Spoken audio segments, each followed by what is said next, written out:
pay attention to your peers. Pay attention to your peers.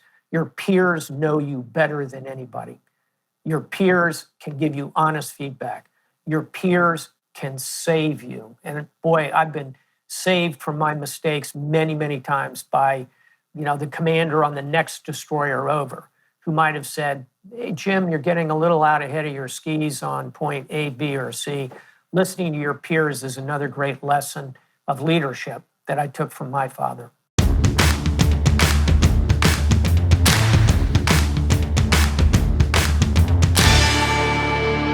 Welcome to On Brand with Donny Deutsch. I am Donny Deutsch, and this is the show that is dedicated to a simple premise that everybody and everything today is a brand. Every athlete, every celebrity, every business person, every business, every corporation, every product, every politician, all brands. And a brand is a set of values. We do two things here. First, we do a big brand interview about their own personal brand. Today, we have a special guest, former four-star Admiral James Stavridis, former Supreme Commander of NATO in Europe, an American hero. He's got incredible stories and incredible wisdom to share. So we're going to be talking to the Admiral in a little bit. And also we do our brands of the week, where we look at the brands that are up and down, who's driving the zeitgeist. And with me this week doing that, backed by popular demand, Emily Jane Fox, national correspondent of Vanity Fair, best-selling author of the book Born Rich about the Trump family. And thanks for doing this again, kid. Oh, my pleasure. Oh, my pleasure. Let's get right into it. First, brand down for Biden. His approval rating is at 39%, but more importantly, and this is an AP poll, that 8 in 10 Americans think the country is going in the wrong direction. Only 33% like what he's doing on the economy. He can't, there's nothing good that he does that stick to him. I could argue everything he's done with NATO has been Herculean. Yes, we have inflation, but the job numbers are still the lowest. But the American consumer, the American public ain't buying. Well, I've been thinking about this a lot, and I'm so curious your take on this because you're obviously an expert in this. But I think a large part of this is they're not out there. There's no events. There are very few speeches. They have completely left an empty void, and other people have filled the vacuum. Right now, we're in a different situation. But 6 months ago, the economy was actually very strong. It was the hottest economy that we've had in a really long time. And yet people still felt this way that you just cited in those polls. Part of the reason is his weakness is the very thing that you're talking about. He's not out there because he doesn't come across with charisma and strength. He comes across old, and I don't mean that to be ageist. So I think that that's by design, but to your point, that's really hurting. But the thing that I think hurts him most is the visceral thing, I just was saw a clip of Obama, talking to somebody, I forgot what it was, and then you just contrast the two in terms of energy and charisma and dynamism. And I think that this president, although a good man and in many ways doing a decent job, does not have that. Well, I think perception is the reality, right? So even if the economy was the hottest ticket in town and people perceived it to not be, then that would be the reality, and the economy is not the hottest ticket in town. It worries me going into November, and that brings me to my brand up that I want to start with, and that is the Pennsylvania gubernatorial election. Have you been paying attention to this at all? I sure have. Okay. I sure have. So I interviewed Josh Shapiro last week, who is the Democratic candidate running, and I don't know if this is an up or a down. I think it lies somewhere in between. Josh Shapiro is the state's attorney general, and he is now running against a crazy person. I think I can say that just as an objective fact. Yeah. A Trumper with a capital T, someone who believes in the big lie. He stormed the Capitol, and yet he got 40% of the Republican vote. And I know that it's a primary, and so fringes tend to vote more in the primaries than people who are more in the middle of the road. And many reporters and strategists and people on the ground were saying that this is a gift to Josh Shapiro because he's now running against someone who's incredibly extreme. And yet people in the state are kind of worried. And so I don't know if it's an up or a down here. Yeah, I give it an up. Shapiro's a great candidate, and I'm sure you saw that interview him. And I do think Mastriano is too extreme. I mean, that's the problem the Republicans have in the primaries when they start to go too hard right, and they do not put out what I call digestible candidates. So I think that's a brand up for Josh, but with a little scary note to it. I want to throw one back to you. Brand up for workers' leverage. This is interesting from Axios. For every employee, there's 1.7 jobs out there. So basically, there's almost 2 jobs for every person looking for a job. And what that's translated to in research, workers are taking longer lunches. They feel entitled to kind of really run the show, whether they're coming back to work or not, how they're coming back to work. But workers in my lifetime have never had the leverage they have now. It's incredible. I mean, I used to be, in my former life, I was a labor reporter when I was first out of journalism school. Wow, at And CNN, that's right.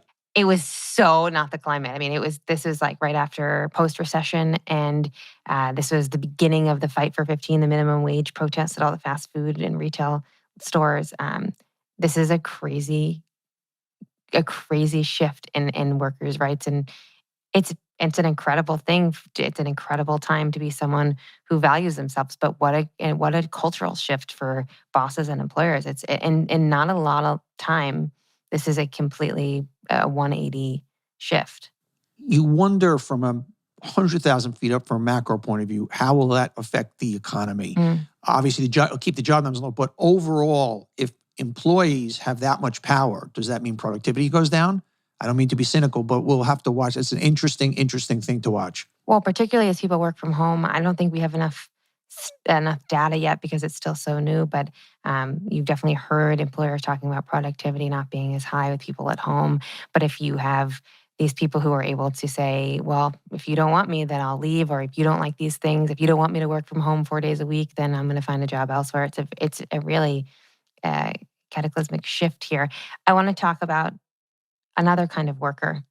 It's a little bit different. But Kellyanne Conway is out with a new book this week.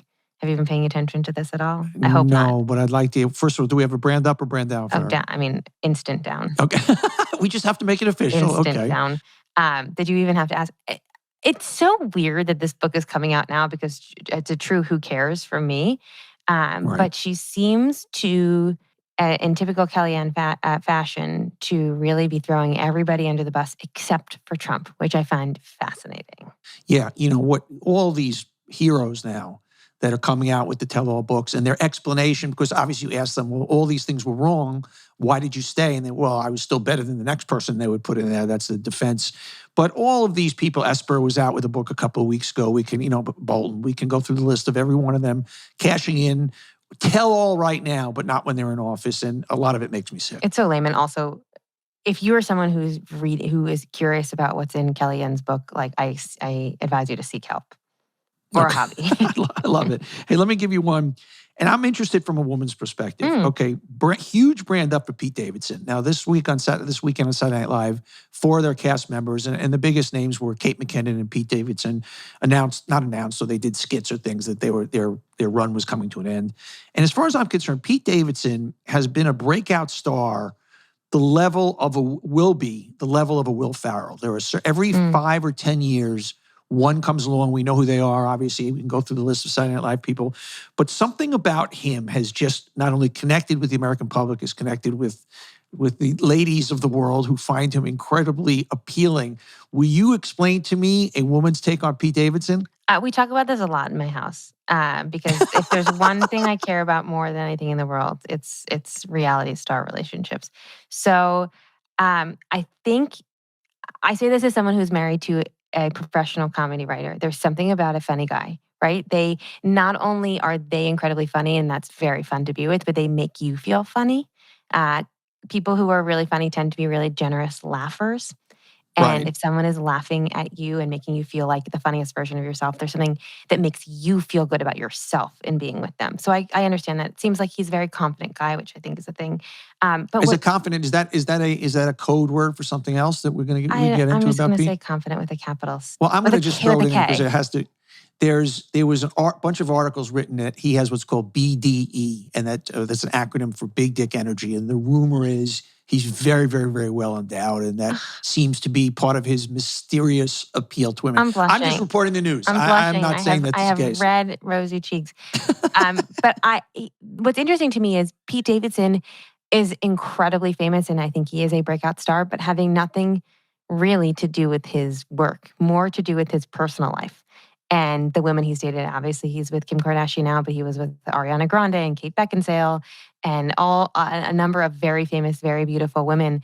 And so it's fascinating to me that you're seeing this sort of pop in a public person's persona for who they There's something have else made, a about him man. also. There's something else about him, and he's talked a lot about his mental issues, Mhm. and I think he's been diagnosed with borderline person. He's very vulnerable. Totally. He really is kind of comes out there as this guy that I'm this guy that's got it going on and confident, but yet I need to be taken care of at the same Let this be a lesson time. to men that you can talk about your Yes. feelings and still get Kim Kardashian. Okay. I want to bring up another thing. I don't know. Are you familiar with the old Nike ad with Mars Blackman, Spike Lee? No. Okay. It was, I think, one of the greatest ads of all time. This was in the 80s, and it was Spike Lee and Michael Jordan. And Spike Lee was playing a character named Mars Blackman from the movie She's Gotta Have It. And it got to be the shoes, money. It's got to be the shoes. The whole thing he's holding up shoes. I'm not going to do it justice. I want everybody to kind of use the Google machine and go look at it. But Nike is bringing it back. It's Nike's 50th anniversary, and they're bringing back an updated version of the commercial. And it was a very breakthrough commercial because it got credit for the advancement of really African-American representation in advertising. It really became kind of a bedrock founding type of commercial for Nike, and they're bringing back a new version of it. So I'm going to give that a brand. Cool. I'm going to go watch it, and I also think that everything Nike's doing around this anniversary is really cool. They've clearly put a lot of thought into it, and I'm here for all of it. I'm going to switch notes totally here. A brand down for Jif peanut butter. Have you seen any of this? Oh, there's like what a happened? major Jif recall for salmonella. Oy. Nothing scares me more than food recalls. I don't know why. I've never had salmonella before in my entire life. But anytime I see something, I see a CNN headline or a push alert that there's a recall in food, like my gut instinct is like, ugh, and I want to throw everything out in my pantry. So brand down for Jif doesn't feel good for the world of peanut butter. Is Skippy okay? Is Skippy peanut butter still okay? Nothing's safe. If Jif's not okay, then who knows? I'm going to give the Converse brand up to that. And I know this is going to be near and dear to your heart. Brand up for Big Macs. There's a gentleman, what's his name? Donald Gorski, who's kind of a hero of mine. He, for 50 years, has been eating a Big Mac every single day. And it's his anniversary. And he's eaten a total of 32,000 and then some Big Macs in his Guinness Book of World Record. And those are the kind of heartwarming stories I like to share with our audience. God bless. Just makes me. That makes me think of something that I wasn't going to bring up, but now I'm going to bring it up. And I have no idea if this is true, but I saw something on the internet yesterday, so I guess that immediately makes it true. That a 2-year-old child unlocked his mom's phone and ordered 31 hamburgers or something like that. Yes, it was the best thing I read this weekend. That's it. I like the way you took it. I want to throw one out to you that is going to have real relevance to you in terms of obviously your experience writing for Vanity Fair and other places about magazines. That there was a rumor that People Magazine is going to stop coming out in print. Their circulation has went from 3.5 to 2.5 million. You have other magazines like Oprah's magazine and Marie Claire have gone away with their hard issues. And to me, if People Magazine ever goes away as a magazine, that means the magazines are done. I mean, if you kind of dig up an archaeological find and say, what does a magazine in the United States look like in the 20th and 21st century, it would be People Magazine. Give me People or give me death. I mean, there's nothing better. I just have such nostalgia for it. I would go over to my grandmother's house every week. She was a subscriber. It's a weekly magazine, which is better than that. And so the fact that they could stop printing is terrible. I mean, look, it's a sign of the times. I work at a magazine. I love magazine, but it's not a medium that is necessarily made for this era. I think people will always love a magazine. There's something about the hand feel, about being able to turn a page, about being able to come back to it, a dog-ear page. I hope you're right. I hope you're right. You know, there's a real quality to a print product, but, you know, we live in the age of the internet and everything's tricky.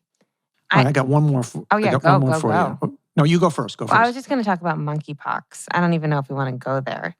Yeah, we got to talk about monkeypox. You know, it's very serious. It sounds like it's a breakfast cereal, monkeypox, but obviously it's not. Just kind of get us up to speed on you have to give it a brand down because it's not a good thing. I kind of like the name of it. I'm going to brand up the branding of monkeypox, brand down monkeypox itself. Biden said over the weekend, this is something he's seriously concerned about. I've heard public health experts say, don't everyone go crazy. But it seems like another thing's on the horizon on top of COVID, which seems to still be everywhere. It feels like everyone I know is exposed or getting it. What did we do to deserve monkeypox on top of COVID? I don't know. Okay. I'm going to give you one more. And this is because I like to talk to you about anything millennial or Gen Z. 7 in 10 Gen Z adults said they'd rather have pets than kids. This is 1,000 pet owners.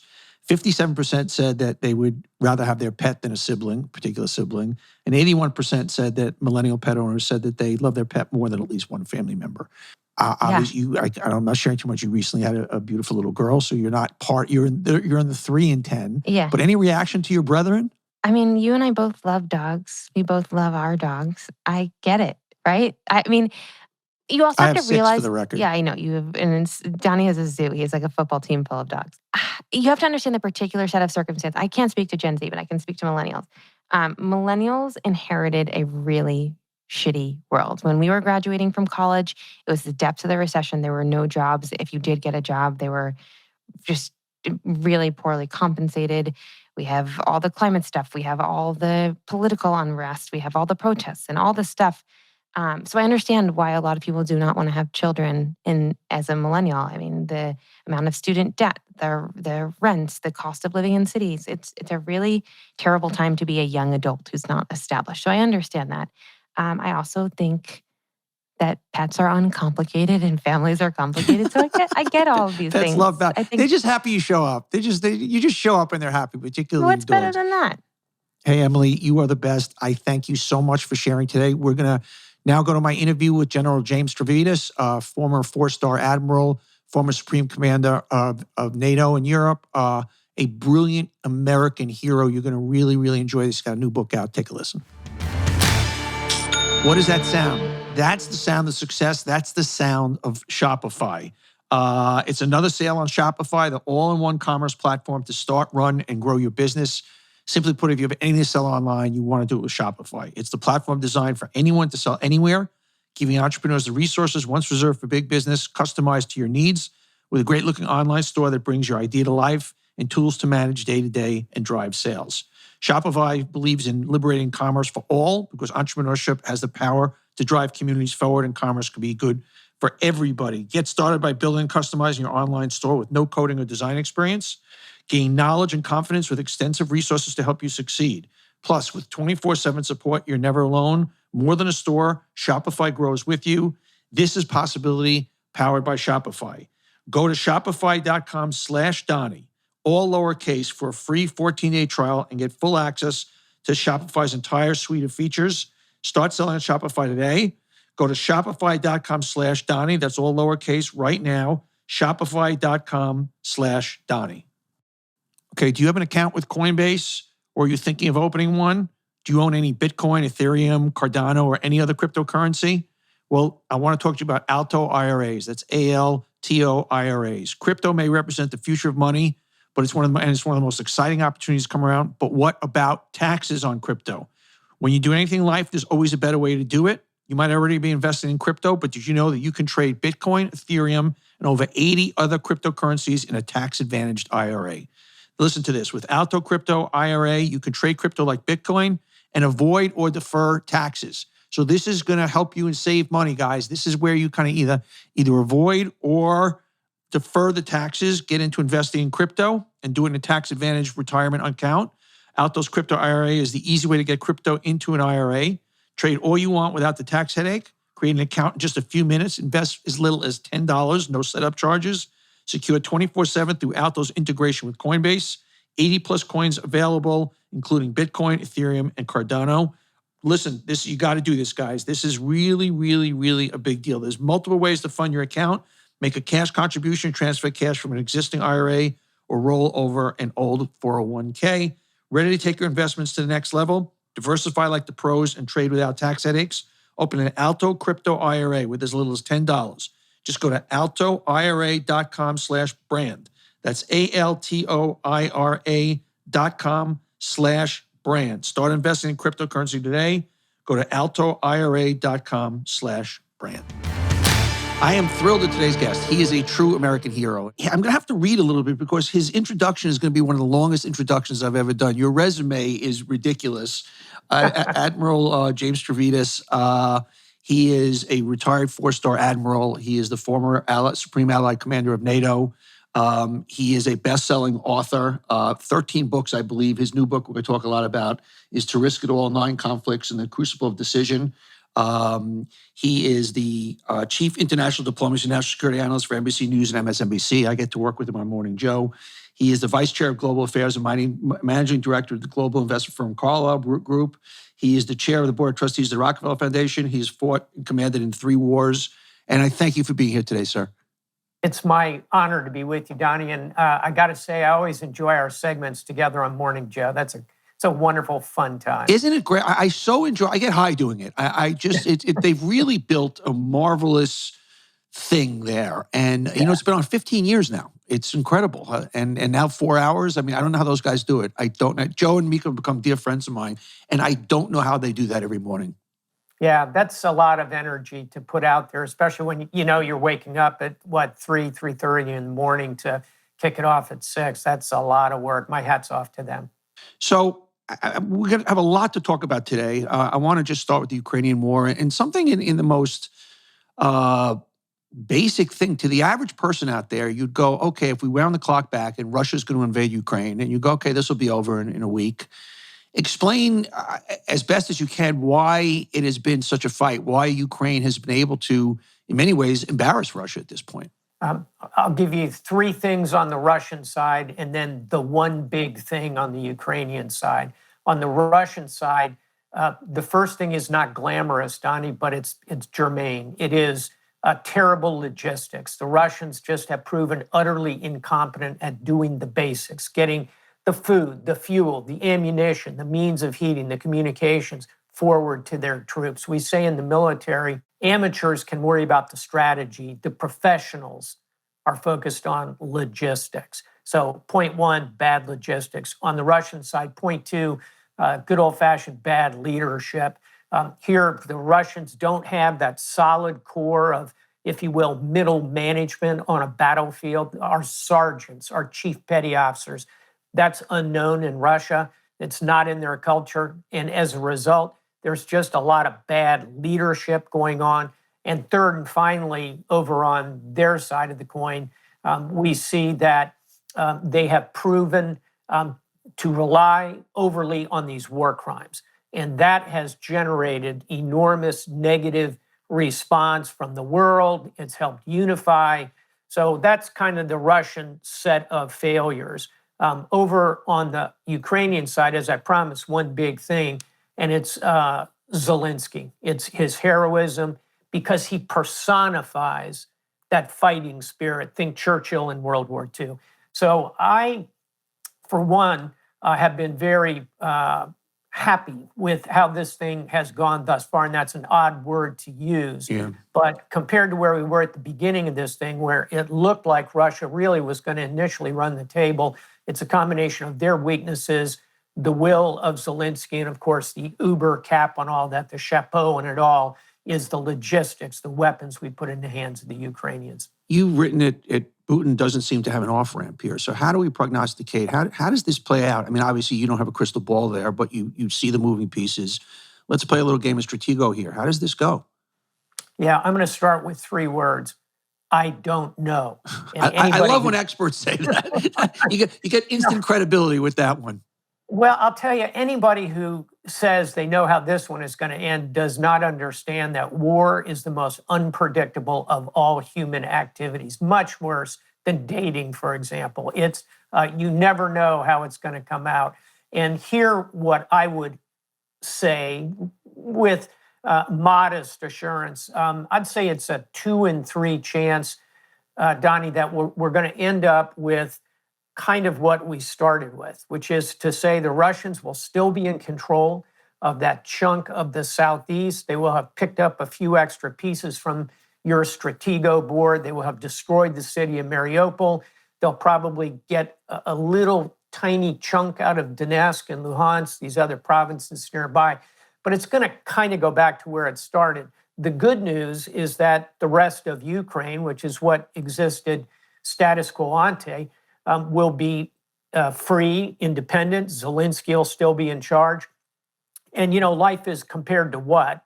And compared to what we could be looking at right now, which might have been a Russian sweep across the entire country, decapitating the regime, compared to that, it's not a terrible deal. I'll close on this by saying, despite my just saying it's not a terrible deal, everyone will hate the deal. And don't forget, Putin will hate the deal because he will have failed in his principal objective. Zelensky will certainly hate the deal because he will not have fully expelled the Russians. I just think that's going to be a bridge too far. And the West will hate the deal because to get the deal done, we'll have to end up backing down somewhat on those sanctions. But the bottom line, Russia will be weakened. Ukraine will sail on and rebuild. We got plenty of Russian cash in our banks to rebuild a lot of Ukraine. That's not the worst outcome in the world. I think that's a 2 in 3 chance. The other 1 in 3 is a wide spectrum of possibilities. You mentioned Zelensky, and you talked about him as a leader. You've written a lot about leadership and character and the distinction between the two. And talk about that, and talk about how do we look at Putin through those lenses? Leadership is this enormous door that swings in the world. Leadership is influencing others to do what you will.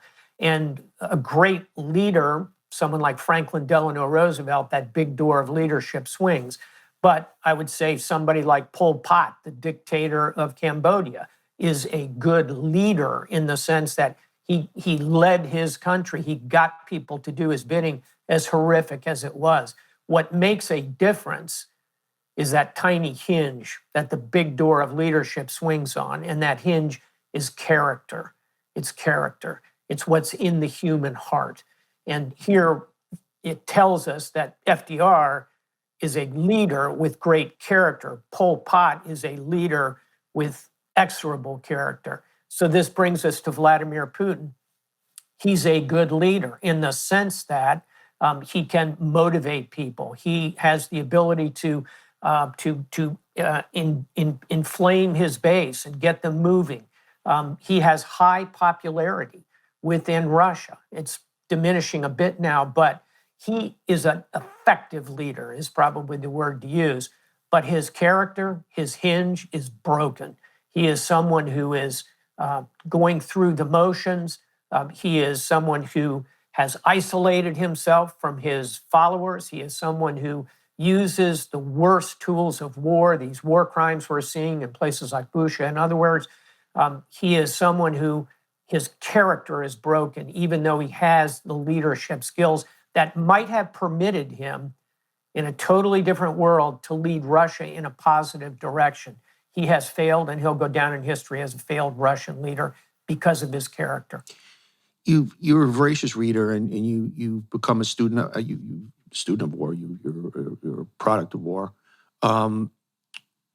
What evil? Something that lives within somebody like a Putin. Try and explain it. Does he, as these war crimes are committed, and as innocent civilian, he is responsible. Literally, his blood on his hands. Do guys like that? Do they think they're doing anything wrong? Do they relish in it? Is it part of their modus? Like, it's so alien to us people of just basic decency that what have you learned over the years about what goes into making a monster like that? And when they look in the mirror, what do they see back? I know that's a very difficult question to answer, but I'm just going to pose it anyway. No, it's a wonderful question. And let's put it in the context of Russia. And if you look at Russian history, you see this cycle again and again of these cosmic dice that the Russians toss. And sometimes they land on Peter the Great. And he has an expansionist view of Russia, and he wants to connect with the West, and he's part of the Enlightenment. But the other time they land on Ivan the Terrible, who tortures his son to death and is that iconoclastic evil person you mentioned. You toss those dice again, and one time you get Joseph Stalin, maybe the ultimate monster of the 20th century, who kills arguably 20 million of his own countrymen. But the dice roll again, and you end up with Gorbachev, and you have glasnost and perestroika, and things turn out better. I would submit that those dice have landed very badly for the Russians again. And someone like Putin reflects and is a product of the old Soviet Union. The fact that he was a KGB officer, I always love the anecdote of President Bush, 43, met Putin and was actually quite taken with Putin. And I think he said roughly, I looked in his eyes and we can work with Putin. He has a soul, something along those lines in his Texas twang, which I did very badly. But John McCain was then asked, well, you met with Putin, you looked in his eyes, what did you see? And McCain said, I saw 3 letters, KGB. Yeah. So here you have someone who is a product of that intelligence service, who deeply believes that the fall of the Soviet Union was one of the worst catastrophes, was the worst catastrophe of the 20th century. Really? How about the Holocaust as another nominee, for example? Putin really became resentful and angry. And this gets at, I think, the heart of your question is this. Someone put a big smoking hole inside Vladimir Putin, probably when he was about 8 years old.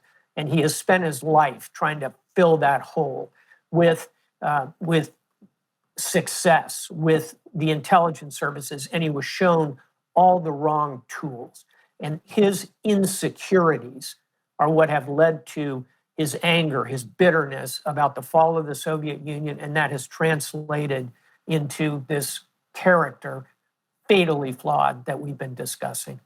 Let's bring it back home. You mentioned McCain. And do we have the inability as a country now to produce people like that now with our polarized state? And we see the leaders. Joe Biden is a good man.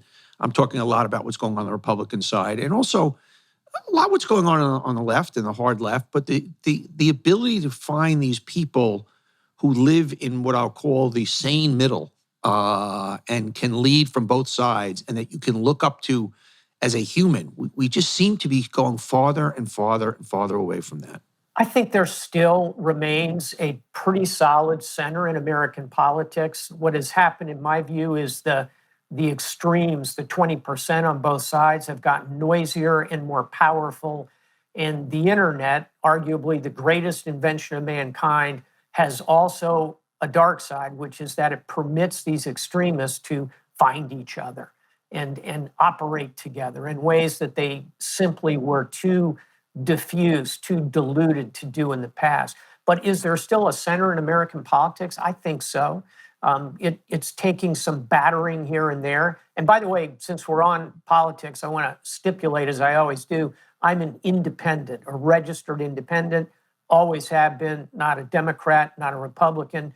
I was vetted for vice president by Hillary Clinton, one of 6 people actually vetted by the campaign, and I was offered a cabinet post by the Trump administration. I think of that, by the way, as 2 bullets whizzing by my head at extremely close range. But I say it in the context that I'm not a Republican, I'm not a Democrat, I'm an American. And I think there's a lot of us out there. Yeah. And I'll close on this, Donny, by saying, I have 2 daughters who are millennials in their early 30s. They look to the left and the right. They look to the Democrats and the Republicans, and they just shake their heads at both parties.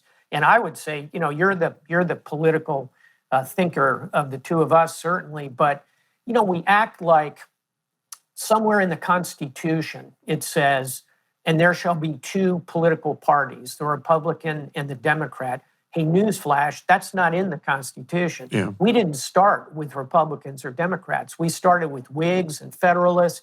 We had nationalists. We've had many, many political parties in this country, including Teddy Roosevelt's Progressive Party. The name of his center-right party was the Progressive Party, which has now been kind of appropriated by the left. Is it time for another political party in this nation? I don't know. I'm not the political theorist, but I will tell you, in the course of our history, we've had many political parties. And I think it is time we were considering some alternatives to our current system. Speaking of scary alternatives, I've been speaking so much, many have, but it seems I won't stop about how tenuous our democracy is right now. As we head into the next elections, you've got the scary thing. You've got 23 elections for Secretary of State coming up, and in all 23, there's a big lie candidate in there. And it is being set up right now. We got by the last time just because of a few heroic people that wouldn't give in. How worried, because I don't think the American people are worried enough, should we be about the thing that we take so for granted that it is very, very in play? Yeah, I have two reactions to that, and I'll start with the darker side of the equation. I share your concern. I share it deeply, and I think anyone who's paying attention has to share that concern. And the tragedy of democracy is that in the end you elect the government you deserve. Who wrote that? Alexis de Tocqueville, 200 years ago, in the book On Democracy. And we need to avoid that tragedy. And so that's the dark side of the equation. Yes, I am worried. On the more optimistic side, I think it's more than just a few heroic individuals. They certainly played a critical role. But I think the broad spectrum of American political thought is going to continue to want democracy and want a process that protects it. And whether we go through a few more twists and turns here remains to be seen. But I'm not going to bet against us as a democracy. I feel as though, as we talked about a moment ago, there's still a 40, 50, 60% kind of in the middle who don't want this democracy to go anywhere. I'm going to bet on that side of the equation, sharing your worries. I hear you. All right, well put. Let's talk about the book, To Risk It All, 9 Conflicts and the Crucible of Decision. You start with John Paul Jones, and it's basically a book that just outlines 7 battles, 7 situations, and really analyzes profiles in decision-making and in courage and in risk management. And talk to us about the book and talk to us about why you chose the 9 you chose. Yeah, the 9 crises in the book, I'll come to in one moment. But what got me started on this, and you mentioned it earlier, I've written books about leadership and books about character.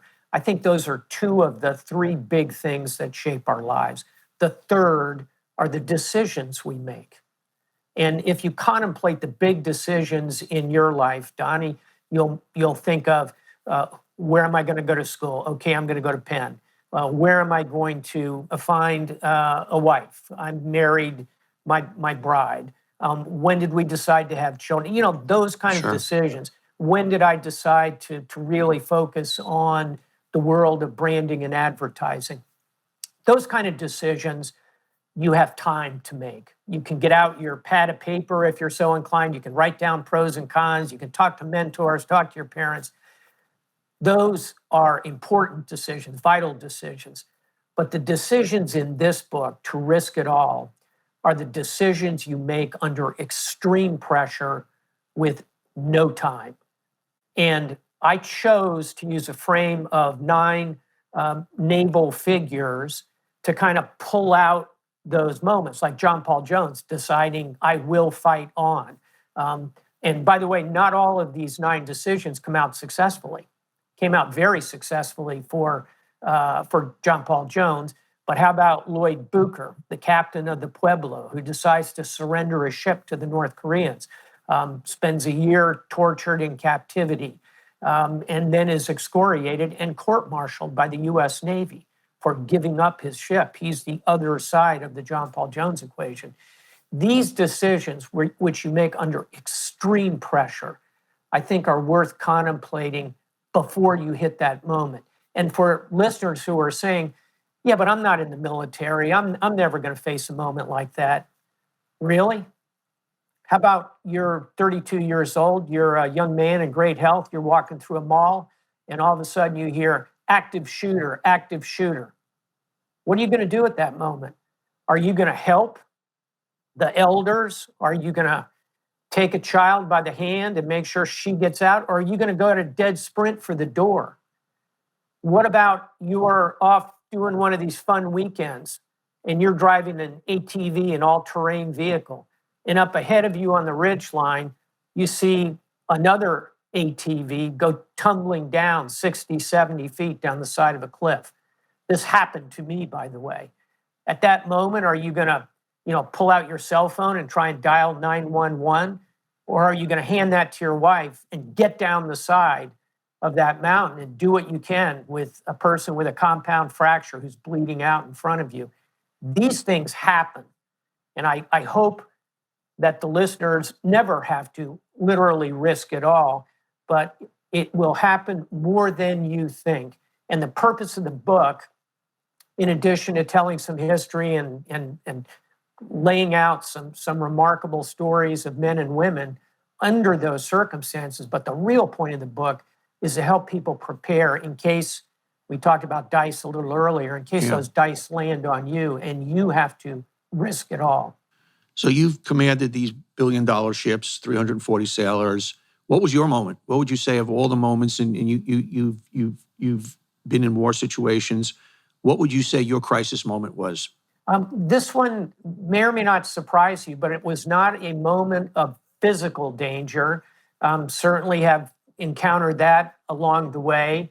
But I'll give you two moments that stand out for me in my career. One is when I was fairly young, in my 30s. I was what's called the Tactical Operations Officer on a cruiser.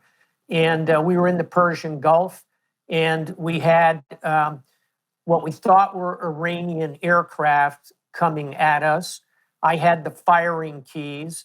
I was prepared to make that decision to launch missiles. Something in the back of my mind made me hold back from doing that. It turns out it was an Iranian civilian aircraft. Several months later, the cruiser Vincennes, a different tactical action officer, made a different decision and inserted that firing key, and we, the Navy, killed 150 innocent Iranians flying across the Arabian Gulf. All of that occurred under Iranian missile cover with Iranian jets in the air. It was a complex situation. I made the right choice. Other tactical action officer did not. That's always rattled around in my head. The other one, Donny, is flash forward. Now, probably due to a computer error, I've become a 4-star, and I am the commander of U.S. Southern Command, in charge of everything south of the United States. And our job, one of our many jobs, is to try and rescue 3 hostages, 3 contractors, defense contractors, who had been held by the FARC in captivity in the jungle for years. And my special operations team came to me and said, "Admiral, we've got a bead on these guys. We can go in there and get them." And I was excited to try and rescue them. At the same time, I was very mindful of the high risk of the hostages being shot by the FARC. Generally, captors in those situations have plans. If they hear shots coming into the camp, they immediately put 2 bullets in the head of the hostage. So I dithered. I couldn't decide. I couldn't pull the pin. I finally got myself to the position where, okay, we'll take this risk. And I called my special operations team and said, okay, we're going to go. And it was too late. We'd missed the window. And so those captives spent most of another year in captivity. The happy ending to the story is they were ultimately rescued by the Colombians. The Colombian military figured out a very clever scheme to get them out of there. We helped. We were kind of the back office. But I often think about that moment, Donny, where I wasn't risking my own life personally, but I held the lives of those 3 hostages in my hands. Could we have gotten them out of there sooner if I had moved with more alacrity in my decision-making? I think so. Fortunately, eventually they were rescued. But there are 2 examples. And again, you don't have to be in the military to hit moments like that where you have to decide. What the parallel of those 2 moments was risk management. And even the second one that you're saying that, I wish I had, still in hindsight was the right call because we don't know what the other outcome would be. And so, yes, they spent another year, but they got out safely, which was the game. So it came down to your assessment of risk management. In both cases, it was right. Something that you talk about that my dad taught me early on is the key to being a leadership is that everybody treats the president a certain way. How do you treat the guy operating the elevator? You know what I mean? And that you treat everybody the same and that everybody manages up and knows how to do that. And it's the real winners are the people that know how to manage down and know, I don't want to use those words, manage down, but know how to, the power of every individual and respecting that power and understanding that and giving them a sense of purpose and a sense of esteem. And your words were almost identical to my dad's. Well, you and I have many things in common, but in particular, we both deeply looked up to and admired our fathers. And my dad was a colonel in the U.S. Marine Corps, so I grew up in the Marine Corps. And he made that point to me over and over again, Donny, was, it's great to make sure the general knows you're doing a good job, but you've really got to spend time with everybody. And my father would always say, no anger.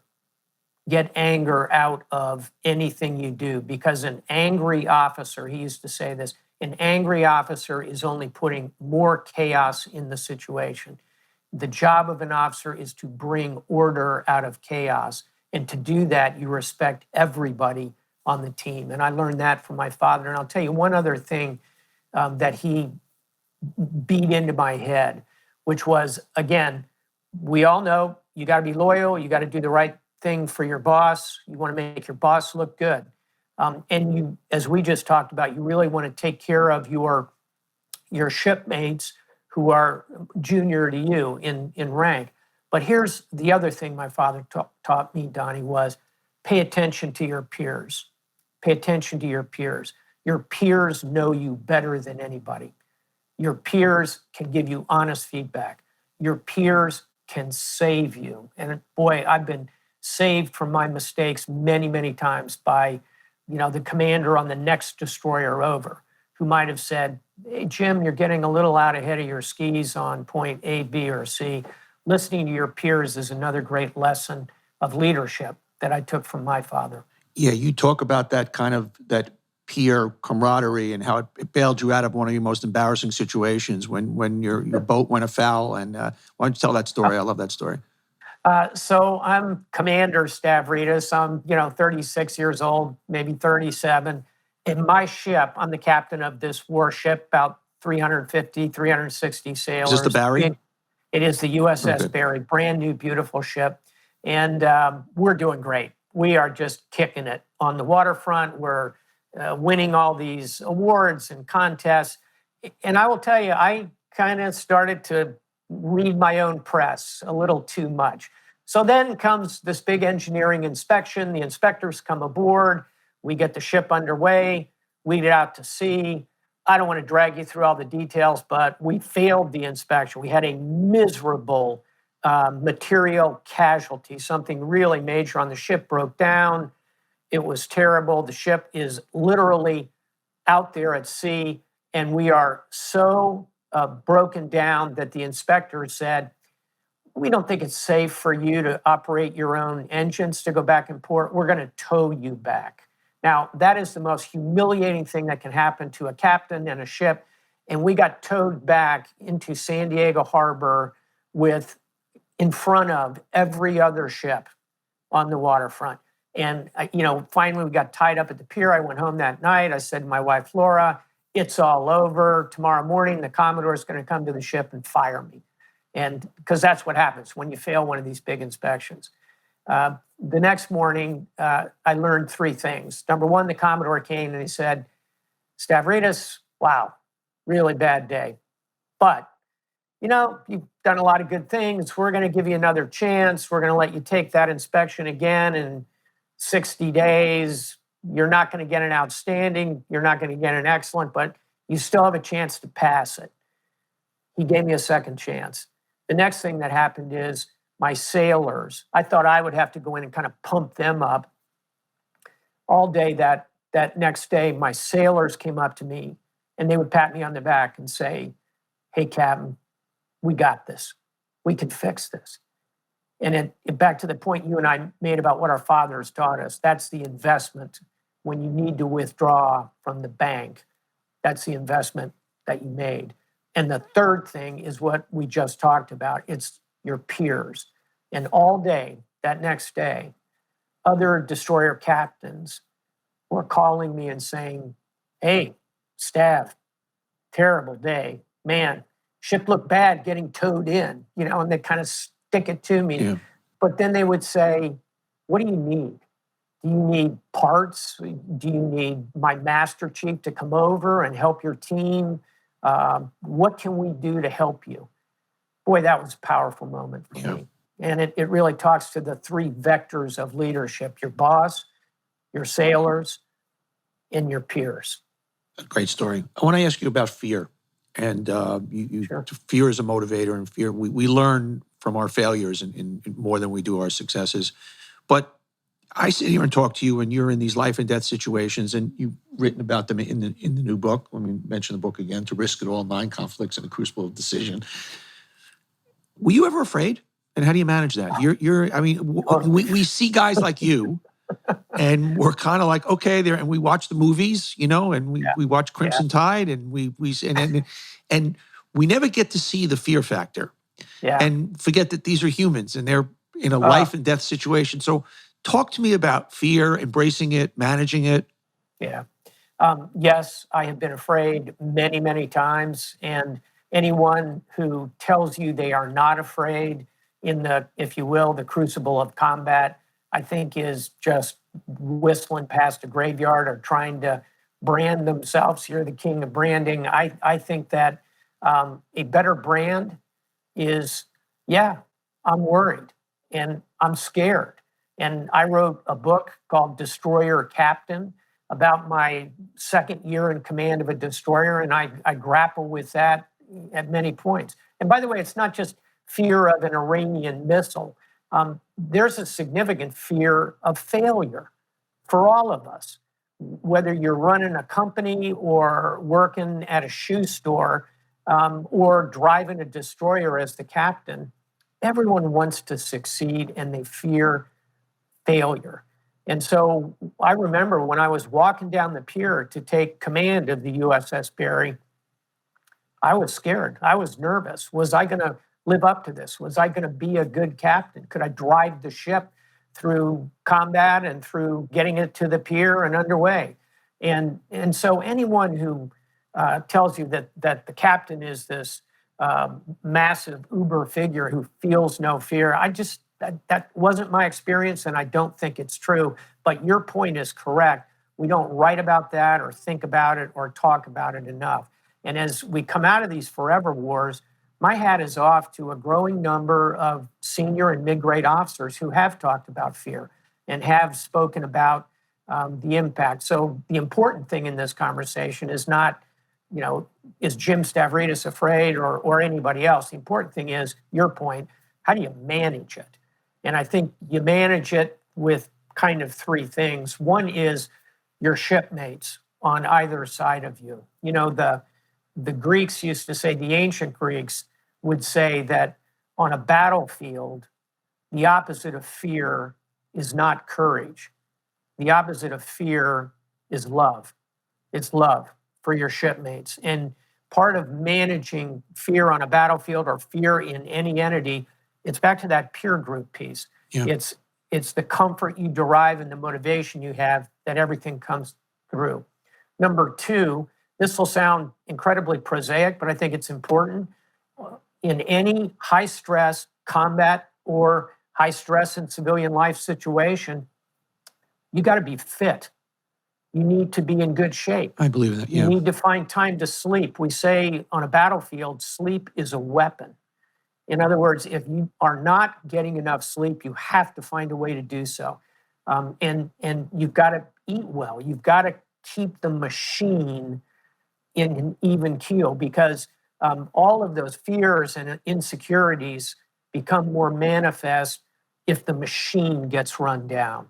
And then third and finally, preparation and practice and training and putting as much stress as you can and do as much preparation, both intellectual and physical, that can give you confidence in these very tense situations. We say in the military, if you want to avoid bleeding in war, you've got to bleed a little bit in training, meaning you've got to feel a lot of pain and really push yourself to the edge and put everything in extreme situations. And I think that's true in the world of business, doing a stress test, running a big bank, or thinking through what could happen as the cryptocurrencies collapse. All of that preparation, physical fitness, admitting the challenge, but seeking to overcome it and working with your peer group. I think those are the keys, Donny. You've been so generous with your time. I'm going to ask you one final question. Having read about you, I think I know what the answer is going to be. What's the James Stavridis brand? I hope the Stavridis brand is thoughtful, sense of humor, military background, but above all, somebody who cares about others and is someone who is kind to others. And I've made many, many mistakes in my life, but I defy you to find anybody who could say, Jim Stavridis screamed at me, Jim Stavridis called me a knucklehead. And that's not because I'm trying to be Mary Poppins or Albert Schweitzer. That's because it's counterproductive. I'll close with a line from the greatest book of leadership, which, as you well know, of course, is The Godfather by Mario Puzo. And among many other quotable statements in there is the phrase, don't make the mistake of hating your enemies. It clouds your judgment. That is a pretty good line to keep in mind. And since I'm quoting, I'm going to give one more because it's a shout out for short people everywhere. Donny, as you know, I'm a towering 5 feet 5 inches tall. So I love to quote Napoleon. Okay. Napoleon said, and this really would be the heart of my brand, I hope. Napoleon said, a leader is a dealer in hope. A leader is a dealer in hope. Not in fear, not in yelling, not in screaming. I love that. Not in lies, not in misinformation. A leader is a dealer in hope. I hope that's my brand. I love it. Admiral, the book is To Risk It All, 9 Conflicts and the Crucible of Decision. You are, as I said, what a privilege it was to talk to you today. Thank you, sir. I really appreciate it. It was my pleasure, sir. You stay well, okay? You too, sir. Thank you. Bye. Hope you enjoyed today's show. Talking to the Admiral was a real privilege. Remember to rate, review, and subscribe anywhere you get podcasts. Shopify, Apple, any place. And please rate, review, or subscribe. And also watch our videos on YouTube. You can also subscribe there. And please leave us your comments. Great talking to everybody. We'll see you guys next week on On Brand.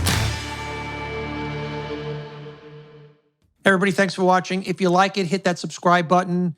And we love having you here watching On Brand. And just don't miss any future episodes. So don't forget to hit that subscribe button. We'll see you next time.